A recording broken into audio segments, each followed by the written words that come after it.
এই যে বন্ধুরা দেখতে পাচ্ছেন চার্জিং জ্যাকটা আমি চেঞ্জ করলাম, এখন খুলে নিয়েছি, চার্জিং জ্যাকটা চেঞ্জ করলাম। তো চেঞ্জ করার পর এখন আমি ফোনটাতে চার্জিং নিচ্ছে কি না নিচ্ছে সেটা দেখাবো। তো দেখতে পাচ্ছেন আমি এখন এই যে ডাটা কেবলটা এখানে লাগাবো, এই যে ডাটা কেবলটা আমি ধরে আছি, আর এখানে দেখছেন পার্সেন্টেজ। তো আমি ডাটা কেবলটা এখানে লাগাবো, লাগার পরে দেখবো যে আমার চার্জ নিচ্ছে কি না। তো আমি ডাটা কেবলটা লাগাচ্ছি।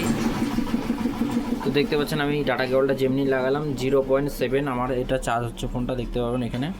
এই যে দেখতে পাচ্ছেন ফোনটা চার্জ হচ্ছে। আমি আরেকবার আপনাদেরকে ফোনটা অন করে দেখাবো। তো এই দেখতে পাচ্ছেন ফোনটা চার্জিং হচ্ছে,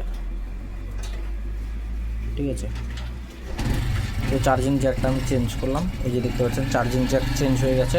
এখন এখানে অ্যাম্পিয়ারটাও নিচ্ছে, ঠিক আছে বন্ধুরা।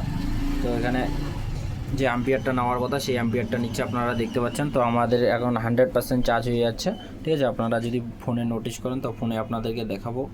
আপনারা শেষ পর্যন্ত ভিডিওটা দেখবেন। চ্যানেলে যারা নতুন সাবস্ক্রাইব করবেন, লাইক করবেন, শেয়ার করবেন। এই দেখতে পাচ্ছেন চার্জিং পার্সেন্টেজটা। তো চার্জিং পার্সেন্টেজটা আপনারা দেখতে পাচ্ছেন, আরেকবার ক্লিয়ার করে দেখাবো। তো আমার একটু ধরতে প্রবলেম হচ্ছে। এই দেখতে পাচ্ছেন চার্জিং প্রবলেমটা সলিউশন হয়ে গেছে 101%।